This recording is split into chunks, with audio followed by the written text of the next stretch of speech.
Budak Bayangan bab 96. Bangun, Sunles. Mimpi burukmu adalah tutup mulutmu. Mencoba untuk tetap dalam pelukan tidur yang bahagia, Suni mendesis melalui giginya dan dengan keras kepala menutup matanya lebih erat.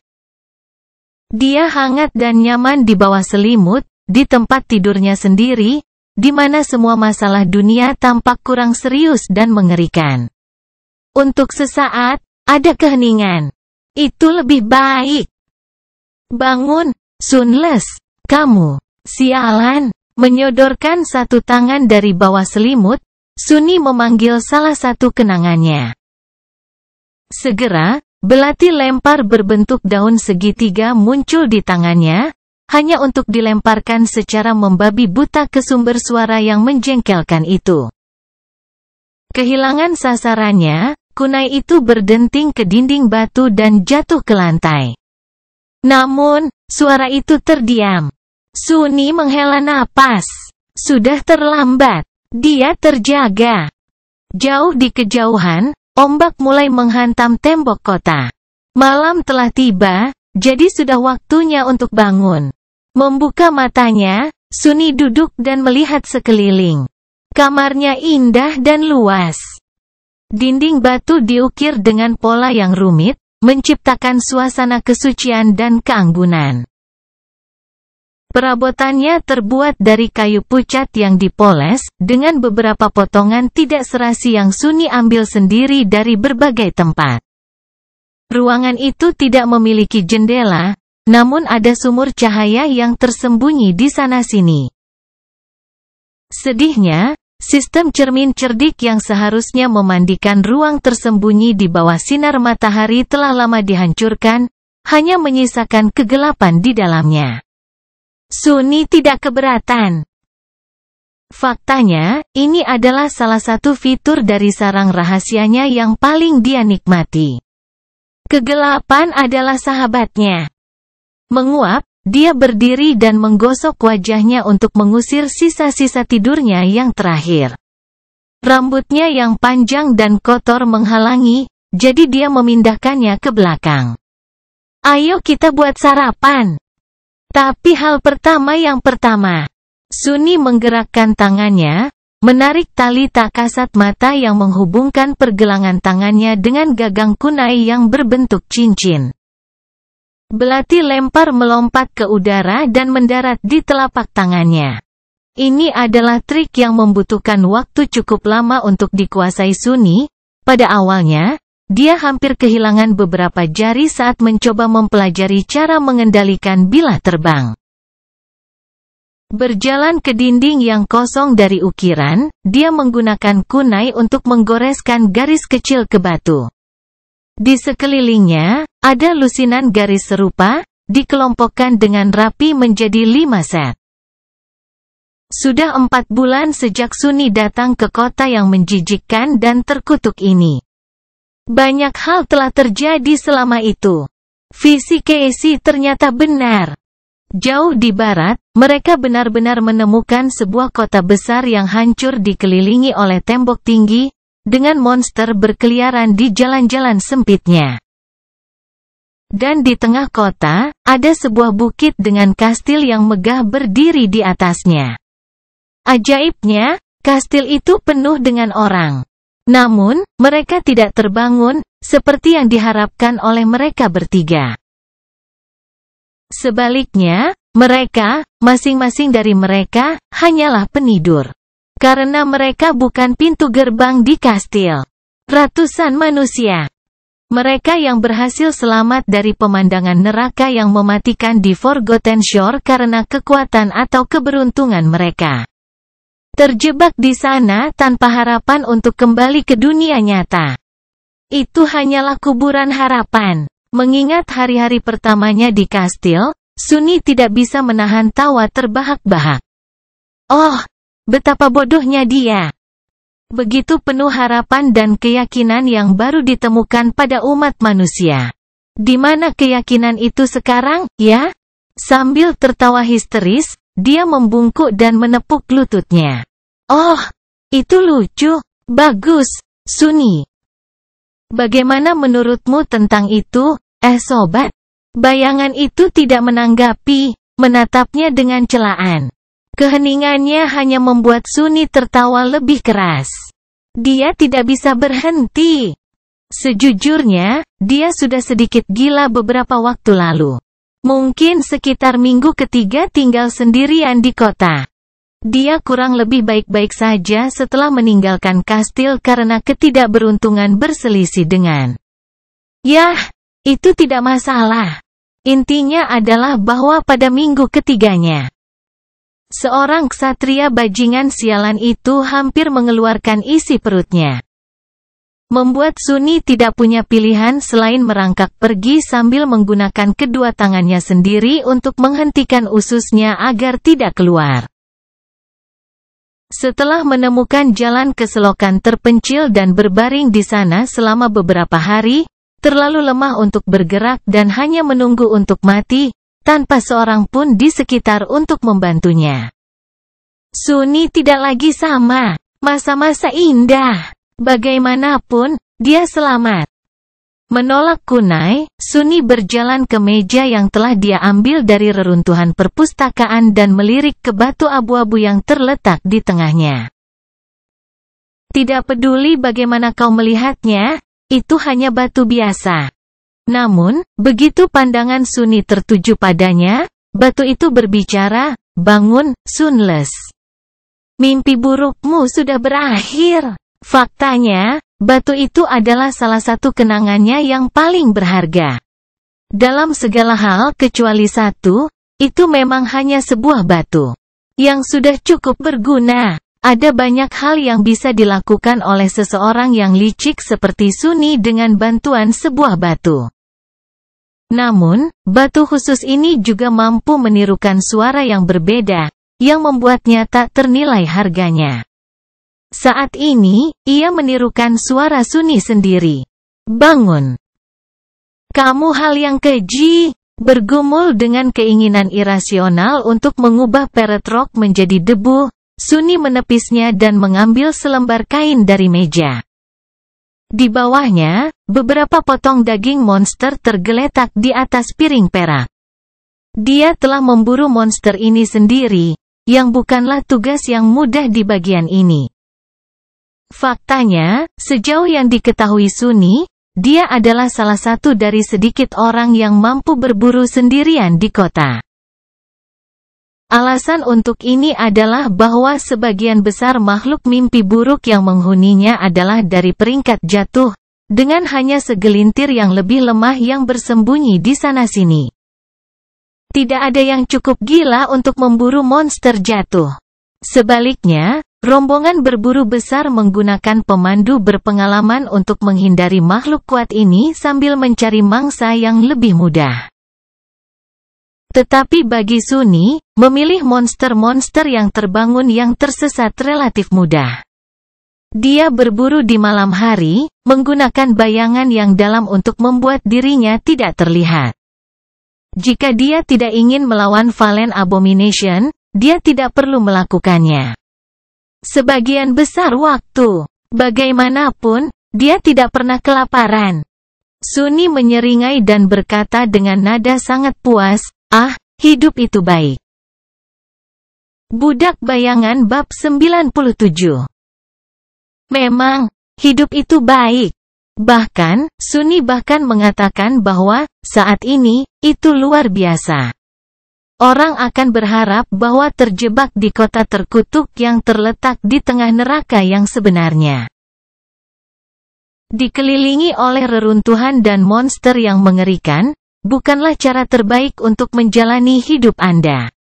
Tapi baginya, ini semacam surga. Di luar dugaannya, Sunny menemukan bahwa keberadaan seperti ini sangat cocok untuknya. Dia tidak memiliki kewajiban, tidak perlu mengkhawatirkan masa depan dan, yang terpenting, tidak diharuskan berinteraksi dengan manusia lain. Manusia selalu membuat segalanya menjadi sulit dan rumit. Dia muak dengan mereka. Menjadi diri sendiri jauh lebih baik. Dia tidak harus berpura-pura menjadi orang lain, memaksa dirinya untuk berperilaku berbeda dari yang dia inginkan, dan memaksakan pikirannya untuk mencoba memahami perasaan orang yang berbelit-belit. Untuk pertama kali dalam hidupnya, Sunny bisa menjadi dirinya sendiri. Ternyata, jati dirinya sangat mudah untuk menyenangkan. Dia tidak kekurangan hal-hal menarik untuk dilakukan, dijelajahi, dan dibunuh. Hidupnya sangat menghibur dan nyaman, semua hal dipertimbangkan. Itu setidaknya jauh lebih baik daripada keberadaannya yang menyedihkan di pinggiran, di dunia nyata. Kunci dari perasaan harmonis ini sangat sederhana. Itu tidak memiliki harapan. Sunny menemukan bahwa harapan adalah musuh sejati perdamaian. Itu adalah hal yang paling keji dan beracun di alam semesta.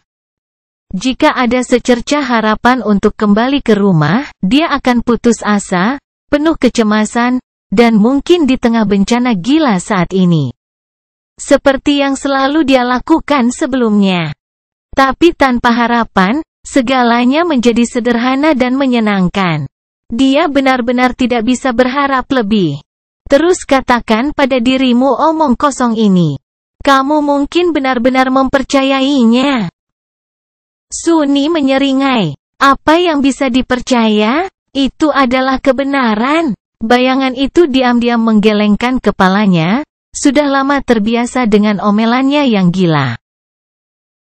Akhir-akhir ini, Sunny sering berbicara dengan dirinya sendiri, bertengkar panjang hingga terkadang berubah menjadi adu mulut. Itu cara yang bagus untuk menghabiskan waktu. Beberapa saat kemudian, dia muncul dari kamar rahasianya. Sarang Sunny terletak di bagian atas reruntuhan katedral, pintu masuknya tersembunyi di balik patung tinggi dewi tak dikenal. Ada balkon kecil yang memungkinkan dia untuk mengamati aula besar kuil di atas bahu sang dewi, tersembunyi dari pandangan oleh untaian rambut batunya. Balkonnya sangat tinggi di atas lantai, sehingga mustahil bagi makhluk apapun untuk memanjatnya secara tidak sengaja. Jatuh pasti akan membunuh manusia normal. Sunny telah menemukan ruang tersembunyi saat memata-matai bajingan yang telah memusnahkannya. Dia telah memasuki katedral melalui lubang di atapnya dan mendarat di salah satu balok penyangga lebar, lalu berjalan menyeberang dan tanpa sengaja melihat balkon kecil.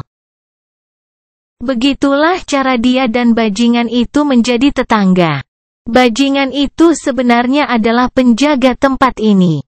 Dia berpatroli di aula besar, membunuh siapa saja yang berani masuk. Sunny melihat banyak makhluk mimpi buruk yang kuat jatuh ke pedangnya, terbelah tanpa banyak usaha. Tentu saja, bajingan itu sendiri adalah makhluk mimpi buruk dengan kekuatan yang cukup besar. Sunny cukup yakin bahwa dia setidaknya setan. Berbagi katedral dengan iblis sangat nyaman. Sunny bisa tidur nyenyak mengetahui bahwa tidak ada monster yang bisa mencapai tempat suci dalam hidup. Tentu saja, dia harus berhati-hati agar tidak terlihat oleh teman sekamarnya yang pembunuh. Sisi baiknya, dia bisa mengamati iblis sebanyak yang dia mau, menunggu kesempatan untuk membalas dendam. Sunny sangat ingin membunuh ksatria sialan itu, pada akhirnya.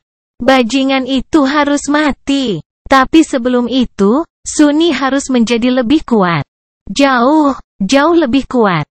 Berjalan melintasi balok-balok katedral, dia mendekati lubang di atap dan memanjatnya. Di luar, malam sudah menguasai dunia. Sudah waktunya untuk berburu. Sosok kerangka dan bungkuk perlahan berjalan di sepanjang jalan sempit kota terkutuk itu. Makhluk itu memiliki lengan panjang yang diakhiri dengan cakar ganas dan kepala cacat dengan mulut lebar penuh taring setajam silet. Bahkan dengan punggung tertekuk, monster itu tingginya setidaknya 2 meter. Itu mengenakan kain kafan robek yang dulunya putih, tetapi sudah lama berubah menjadi coklat karena darah kering. Ini adalah mangsa Sunny. Makhluk itu, yang disebut Bloodfiend, adalah salah satu penghuni terlemah di kota terkutuk itu. Itu hanyalah monster yang terbangun, nyaris tidak cerdas dan relatif mudah dibunuh. Tentu saja, tidak ada yang mudah untuk dibunuh di sini. Lagi pula, setiap manusia di Forgotten Shore hanyalah binatang yang tidak aktif. Terlepas dari kenyataan bahwa mereka berbagi peringkat dan kelas yang sama, Blood Fiends kurang tangguh daripada Carapace Centurion dalam hal kekuatan dan kecepatan. Namun, itu hanya sampai mereka mencium bau darah, yang membuat mereka menjadi gila. Dalam keadaan itu, iblis ini benar-benar ancaman. Menyedihkan, pikir Sunny sambil mengintai makhluk mimpi buruk dari bayang-bayang. Dia telah membunuh beberapa monster ini di masa lalu dan bersenang-senang setiap kali.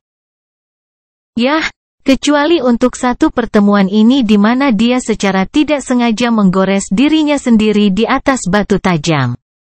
Itu tidak menyenangkan sama sekali. Saatnya mati, dasar orang aneh jelek. Blood Fiend baru saja akan berbelok ketika sebuah suara tiba-tiba menarik perhatiannya. Dengan kecepatan yang tidak wajar, monster itu berbalik dan jatuh dengan posisi merangkak, telinga sensitifnya mendengar suara gemerisik sedikit pun. Kemudian, dia mengambil beberapa langkah ke depan dengan hati-hati dan berhenti di tempat tertentu. Di depan iblis itu, sebuah batu yang tampak biasa tergeletak di tanah. Sedetik kemudian, batu itu tiba-tiba berbicara, "Di belakangmu," katanya sopan. Makhluk itu membeku sesaat, lalu berbalik dengan kecepatan secepat kilat. Sesuatu bersiul di udara, dan bagian atas tubuh Blood Fiend terpisah dari bagian bawah. Masih menolak untuk mati, monster itu mengulurkan tangannya yang panjang. Terlalu lambat, Sunny menebas dengan Midnight Shot, memotong salah satu lengan di bagian siku. Melanjutkan gerakannya, dia mengambil langkah cepat ke depan dan melakukan serangan lain, kali ini menembus tengkorak makhluk itu. Ujung tachi masuk melalui salah satu matanya dan keluar melalui bagian belakang kepala. Semua itu membutuhkan waktu kurang dari 1 detik. Pada saat kedua bagian monster itu jatuh ke tanah, Sunny sudah mengambil pedangnya. Melihat ke atas dengan harapan, dia tersenyum dan menunggu. "Ayo, katakan." Seolah menjawab panggilannya, mantra itu berbisik, "Kamu telah membunuh monster yang terbangun, Blood Fiend. Bayanganmu semakin kuat." Sunny menyeringai. "Ah, terima kasih banyak. Kamu sangat manis." Rune berkilauan saat mereka muncul di udara di depannya. Melihat ke bawah, dia membaca, fragmen bayangan, 398/1000. Hanya 2 fragmen dari 400. Hari-hari ini, dia berkembang dengan kecepatan yang sangat terhormat. Pada awalnya, ketika dia belum mengenal kota dan makhluk yang menghuninya, Sunny beruntung mendapatkan beberapa fragmen dalam seminggu. Dia juga jauh lebih rentan berakhir dengan berlumuran darah dan selangkah lagi dari kematian. Tapi sekarang, segalanya perlahan berubah. Dia bahkan tidak ingat kapan terakhir kali dia merasa harus mengucapkan selamat tinggal pada kehidupan. Ah, bodoh. Anda hanya harus pergi dan memikirkannya keras-keras, ya? Saat dia menyelesaikan pemikiran itu, suara langkah kaki yang jauh mencapai telinganya. Budak Bayangan bab 98. Sunny menatap mayat Blood Fiend dengan muram, lalu ke arah langkah kaki yang mendekat. Siapa yang cukup gila untuk tinggal di kota terkutuk ini pada malam hari? Hanya orang gila yang akan melakukan sesuatu yang bodoh. Semua orang waras sudah lama pergi dari jalanan, belum lagi sangat sedikit yang mau memasuki reruntuhan sejak awal. Bayangan gelap mengalir dari ujung pedang Midnight Shot. Bersatu di tanah, itu menatapnya dengan sarkasme. Suni balas menatap. Apa? Bayangan itu menggelengkan kepalanya dan tidak menjawab, memaksanya untuk berbalik dengan mengangkat bahu bingung. Terserah. Sepertinya kita punya tamu. Apa yang harus dilakukan? Apa yang harus dilakukan? Tempatnya berantakan. Melihat sekeliling, Suni menghela nafas, melirik mayat monster itu sekali lagi, dan memanggil kunai. Hal yang cerdas untuk dilakukan adalah melarikan diri. Siapa yang tahu apa sebenarnya yang menghasilkan langkah kaki itu? Mungkin itu adalah sekelompok orang, mungkin itu adalah makhluk mimpi buruk dengan banyak kaki. Lebih baik tidak mencari tahu. Jadilah dia belum selesai berburu. Dia masih harus mendapatkan trofinya. Pergi dan lihatlah. Mengirim bayangan itu pergi, Suni berlutut dan mulai memotong daging keras dari makhluk mati itu. Tanpa efek peningkatan bayangan, mengiris Blood Fiend tidaklah mudah. Namun, dia masih berhasil menemukan pecahan jiwa pertama dengan agak cepat. Satu lagi untuk pergi. Sementara itu, bayangan telah menemukan pengunjung yang tidak diundang. 6 manusia dengan hati-hati berjalan di sepanjang jalan sempit di reruntuhan batu, menerangi jalan mereka dengan lentera biru hantu. Mereka semua pria kasar, mengenakan baju zirah yang tidak serasi dan bersenjata lengkap. Mata mereka dingin dan keras. Suni mengangkat alisnya. Ya ampun, mereka benar-benar manusia. Apa yang dilakukan sekelompok preman Gunlauk di luar tembok kastil di tengah malam? Gunlauk adalah pemilik kastil dan memproklamirkan diri sebagai raja tempat menjijikkan ini. Setiap penidur di pantai yang terlupakan dipaksa untuk melayaninya atau membayar upeti kepadanya. Meski begitu, yang terakhir biasanya tidak berumur panjang.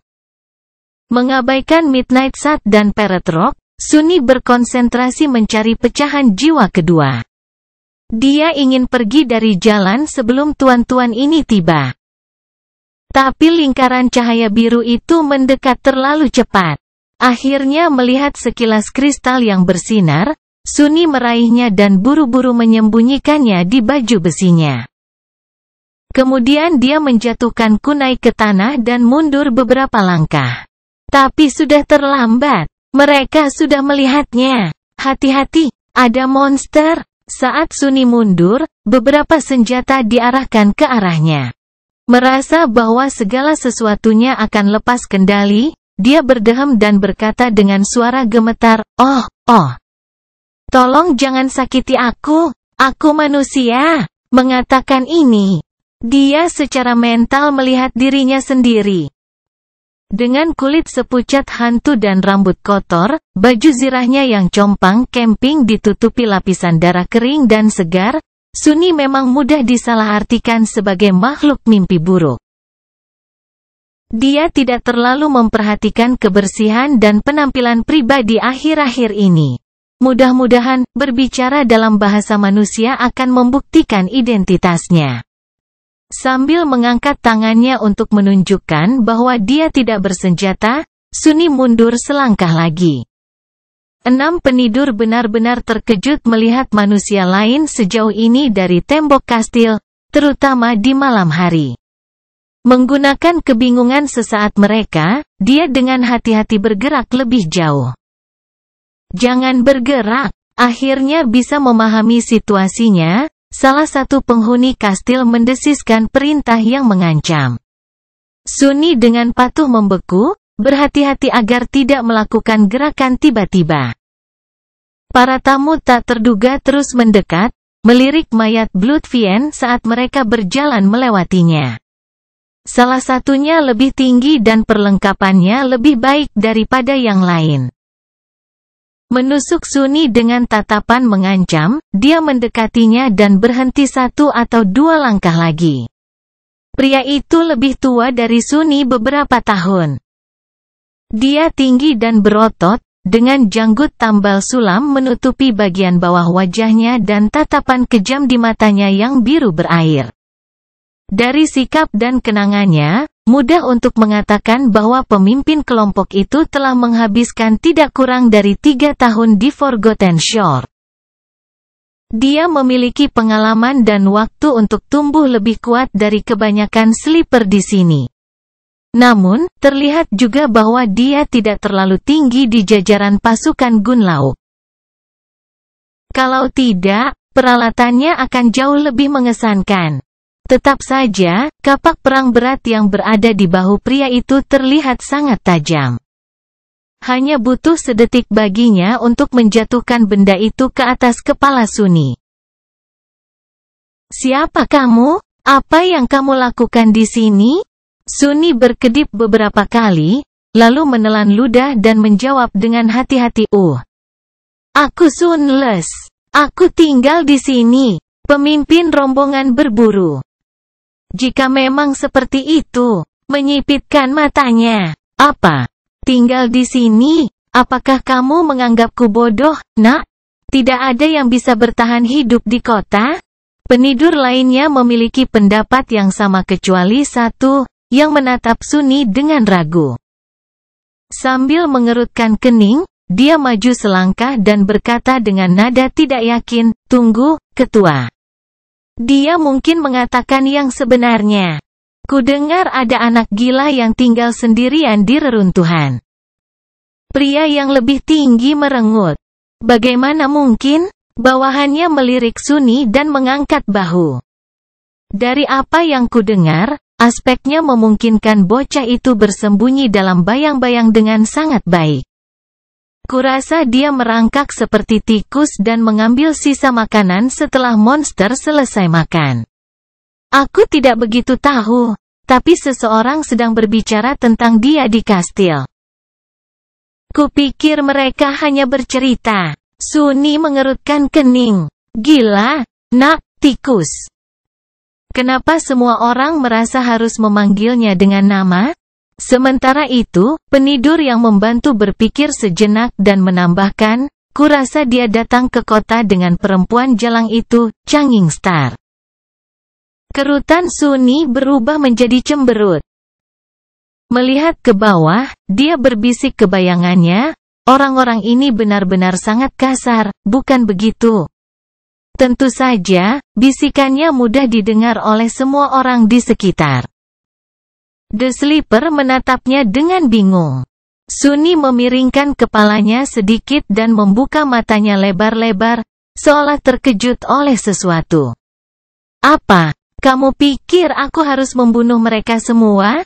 Maksudku, bukankah itu sedikit berlebihan? Setidaknya aku harus memberi mereka kesempatan untuk meminta maaf." Pemimpin rombongan berburu maju selangkah dan berkata dengan suara menggeram rendah, "Apa yang kamu gumamkan, tikus?" Sunny memandangnya dengan cibiran dan ketidakpuasan. "Hei, aku sedang berbicara dengan temanku. Bisakah kamu tidak menyela?" Senyum lebar dan berbahaya muncul di wajah pria jangkung itu. Sambil mendesah, Sunny menoleh padanya dan berkata, "Baiklah, jika kamu bersikeras.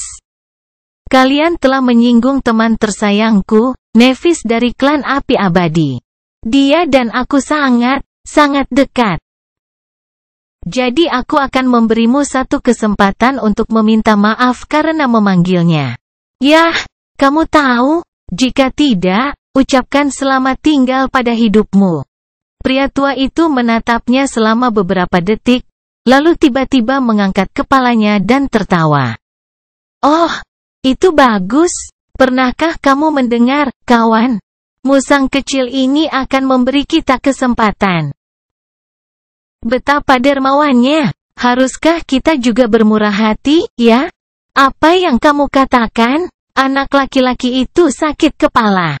5 penidur lainnya tidak berbagi antusiasmenya. Salah satu dari mereka tersenyum gelap dan berkata, "Tidak, Chief. Kurasa kita harus membunuhnya saja. Singkirkan orang bodoh yang malang itu dari kesengsaraannya, kau tahu." The Sleeper yang pernah berkolaborasi dengan cerita Sunny sebelumnya, sementara itu, mengerutkan kening lagi. Tunggu, teman-teman. Dia salah satu anggota Changing Star, ingat? Grup asli, maksudku. Mereka telah bertahan selama 2 bulan penuh di labirin sendiri. Kita tidak boleh meremehkan. Namun, pemimpin itu memotongnya dengan ejekan menghina. Kudengar Saint Nevis membawa 2 karung kotoran tak berguna di punggungnya sepanjang perjalanan ke kastil. Wanita jalang itu suka merawat orang lemah, kan? Teman kecilnya yang lezat itu buta, demi Tuhan. Aku yakin bahwa yang satu ini tidak lebih baik. Kemudian, dia menoleh ke Sunny dan menyeringai. Begini saja, tikus. Beri kami semua kenanganmu, dan kami akan bermurah hati untuk membiarkanmu hidup. Jika seorang yang bangkit mati, kenangan mereka menghilang bersama mereka. Satu-satunya cara untuk mendapatkan kenangan adalah membuat pemiliknya mentransfernya atas kehendak bebas mereka sendiri. Namun, apakah keinginan itu dipengaruhi oleh paksaan atau siksaan tidak terlalu penting. Setidaknya tidak untuk orang-orang seperti ini. Sunny berkedip. Jadi kau tidak akan meminta maaf? Pria jangkung itu menyeringai. Saya pikir tidak. Sunny menghela napas. Baiklah. Jadi kau menginginkan kenanganku? Aku punya beberapa. Biar ku pikir. Bagaimana dengan yang ini? Menurunkan satu tangan, dia memanggil Peretrok. Itu segera muncul di telapak tangannya, tampak membosankan dan biasa seperti biasa. Pemimpin rombongan berburu mengerutkan kening, tidak mengalihkan pandangan dari wajah Sunny. Terlepas dari penampilannya yang kasar, dia paranoid dan berhati-hati. Pengalaman bertahun-tahun telah mengajarinya untuk tidak pernah menurunkan kewaspadaannya. Sesaat kemudian, batu itu berbicara, di belakangmu. Itu adalah trik yang paling dasar. Pria jangkung itu menyeringai, masih menatap mata Sunny. Apakah kamu benar-benar berpikir bahwa aku akan jatuh cinta? Namun, sebelum dia selesai berbicara, bilah kunai menghantamnya dari belakang, menembus bagian belakang tengkorak pria tersebut dan membunuhnya di tempat. Budak Bayangan bab 99. Sunny telah menjatuhkan belati lempar di dekat tubuh monster terlebih dahulu dan kemudian mengambil semua langkah mundur untuk memungkinkan situasi yang tepat ini. Segera setelah Peretrok berbicara, dia menarik tali yang tidak terlihat, mengirim kunai terbang kembali ke arahnya. Bajingan jangkung itu juga tidak kebetulan berada di jalurnya. Kamu telah membunuh.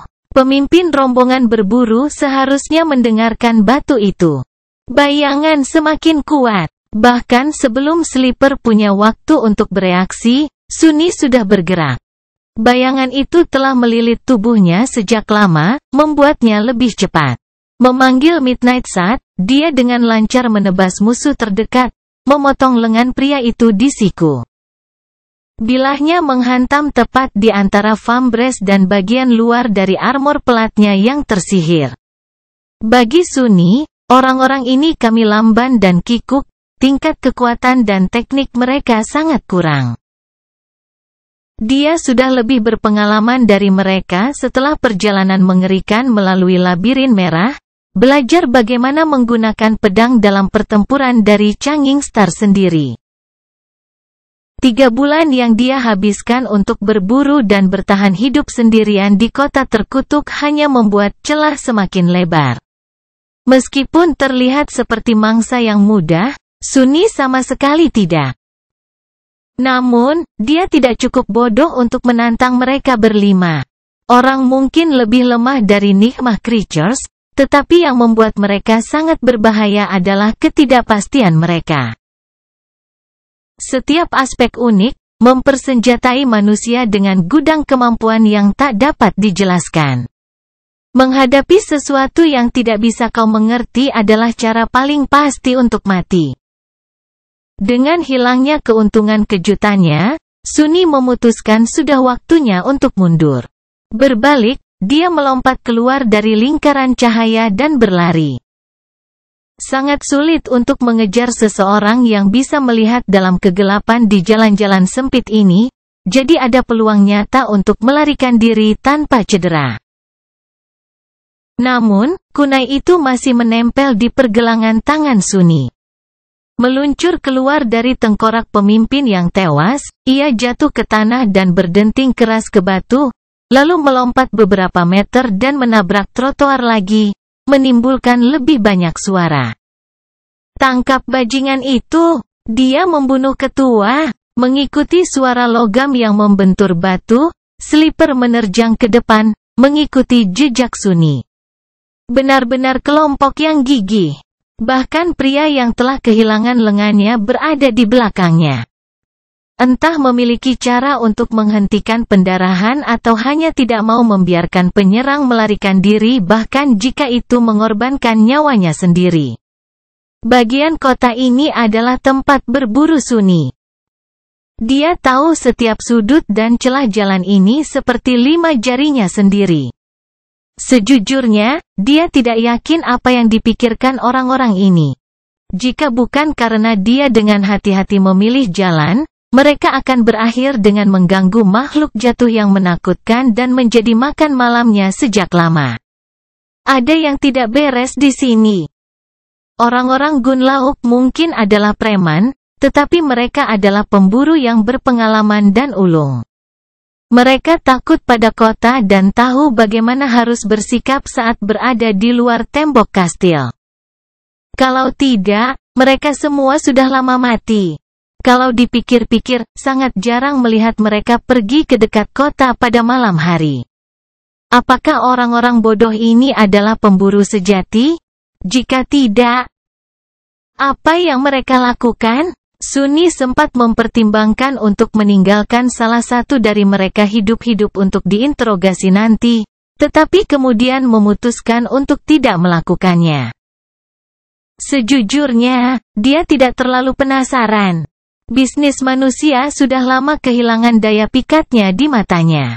Dia memiliki banyak hal yang lebih menarik untuk dilakukan.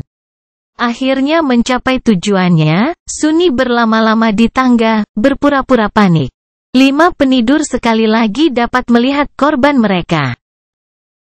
Bocah kurus itu ragu-ragu di depan pintu masuk ke sebuah bangunan besar yang hancur, rasa takut tertulis jelas di wajahnya yang kotor dan pucat.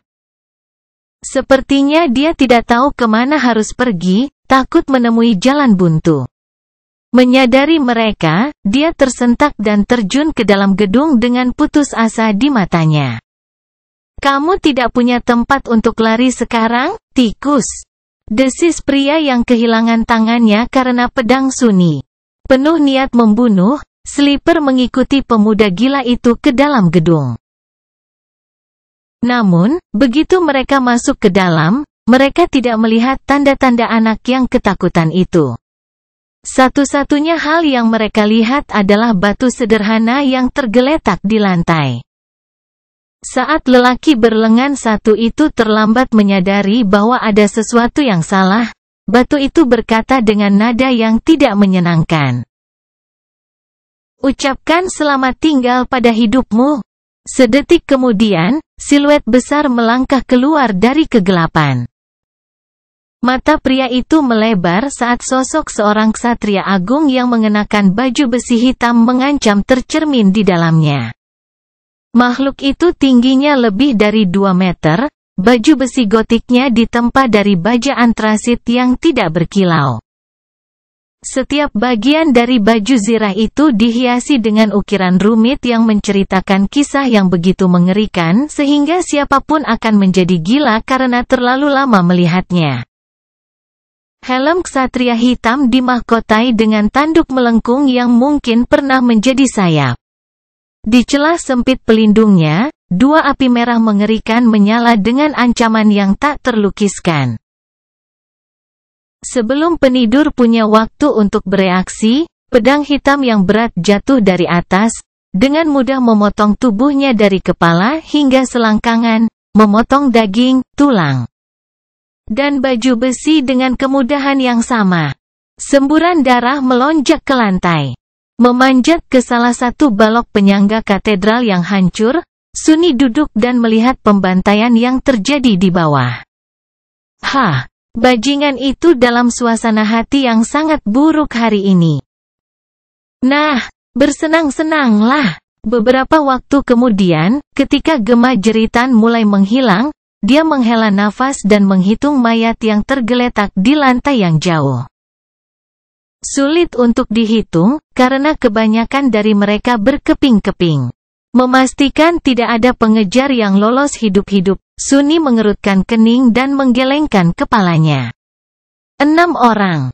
Hilangnya mereka tidak akan luput dari perhatian. Terutama jika mereka benar-benar tidak baik.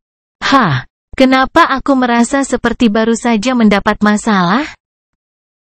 Budak Bayangan Bab 100. Ksatria hitam tetap tidak bergerak selama beberapa menit, diam-diam mengamati mayat musuhnya. Tetesan darah jatuh dari bilah pedang besarnya yang menakutkan, berkumpul menjadi genangan air di bawah kakinya. Pikiran makhluk kejam itu adalah sebuah misteri. Sejujurnya, Sunni bahkan tidak yakin bahwa tumpukan baja hitam pembunuh yang tak terbendung ini ada. Dalam hal itu, penghuni kota terkutuk yang mengerikan itu agak aneh. Biasanya, makhluk mimpi buruk dari kelas yang lebih tinggi memiliki bentuk kecerdasan yang menyimpang, yang seringkali sebanding dengan manusia, dan terkadang bahkan melampauinya. Namun, aturan itu tidak berlaku untuk setiap monster di tempat yang menakutkan ini. Dari pengamatan Sunni, penduduk kota yang hancur secara kasar dapat dibagi menjadi 2 kelompok. Kelompok pertama terdiri dari berbagai makhluk yang datang ke sini dari luar tembok, baik itu dari labirin atau dari kedalaman laut yang gelap. Hal-hal keji ini kurang lebih mengikuti hukum mantra yang tidak wajar yang akrab dengan setiap orang yang bangkit. Kelompok kedua berbeda. Makhluk-makhluk ini, dia curigai, entah diciptakan dari sisa-sisa penduduk kuno kota atau, secara menyeramkan, pernah menjadi mereka dulu. Hantu, begitu dia menyebutnya, jauh lebih tak terduga dan berbahaya. Kekuatan dan perilaku mereka menolak untuk mematuhi akal atau logika apapun. Ksatria hitam adalah salah satu dari revenant yang menyeramkan ini. Itu sebabnya Sunni kesulitan memprediksi tindakannya. Sebagian besar waktu, iblis agung puas hanya dengan berpatroli di aula besar katedral yang hancur dan membunuh siapapun yang berani masuk. Sama seperti dia telah membunuh orang-orang bodoh yang malang itu. Sambil mendesah, Sunni berbaring di atas balok penyangga dan tidak memperhatikan ketinggian maut dari tempat peristirahatan improvisasinya, menutup matanya. Dia ingin menarik napas sebelum melanjutkan tugas malamnya. Segera, suara langkah kaki yang berat memberitahunya bahwa bajingan itu telah melanjutkan patroli tanpa akhir. Baguslah. Terlepas dari kenyataan bahwa tidak ada lagi yang mengganggu ketenangannya, anehnya Sunni masih merasa gelisah. Suara batinnya sedang ingin mengobrol. Cerah. Apakah Anda tidak melupakan sesuatu? Dia mengerutkan kening. Apa yang harus dilupakan? Dia hanya mengatur napas sebelum keluar lagi. Dia juga harus menunggu saat yang tepat untuk mengais-ngais barang-barang milik para pemburu mati ini. Kamu baru saja membunuh 6 orang. Apakah Anda tidak merasa bersalah? Sunni sedikit terkejut dengan pertanyaan ini. Penasaran, dia mendengarkan emosinya dan sampai pada kesimpulan bahwa dia tidak merasa bersalah sama sekali. Ini adalah ketiga kalinya dia membunuh manusia. Memang, pertama kali terjadi di dalam Nighmah, di mana orang-orang dianggap sebagai ilusi sederhana. Namun, Sunni tidak yakin apakah dia percaya pada teori ini. Penderitaan budak tua itu terasa sangat nyata, hanya isapan jempol dari imajinasinya. Kedua kalinya. Yah, dia tidak mau memikirkan hal itu. Bagaimanapun, itu terjadi di kastil, dan bagian hidupnya itu telah berakhir. Ketiga kalinya adalah yang terbersih dari semuanya. Para preman itu akan merampok dan membunuhnya. Sunni telah melihat niat mereka jauh sebelum menarik tali yang tak terlihat dan mengirim pemimpin mereka ke pelukan kematian yang dingin. Dia bisa saja mencoba melarikan diri, tapi mereka sangat kasar. Jika preman hanya menghina dia, Sunni mungkin akan mencoba mengakhiri konfrontasi tanpa pertumpahan darah. Namun, mereka menghina Nevis. Bajingan pantas mati. Terlepas dari kenyataan bahwa hubungannya dengan Changing Star menjadi tegang, dia masih sangat peduli padanya. Meninggalkan kastil tidak berarti dia telah melupakan persahabatan mereka. Hanya saja, ada lebih banyak alasan untuk pergi daripada bertahan. Sambil mendesah, Sunni memanggil botol cantik yang terbuat dari kaca biru berpola. Ini adalah hadiah perpisahan yang diberikan Casey padanya sebelum mereka berpisah.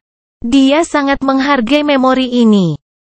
Membawa botol ke bibirnya, Sunni meneguk air dingin yang enak beberapa kali dan membuka matanya.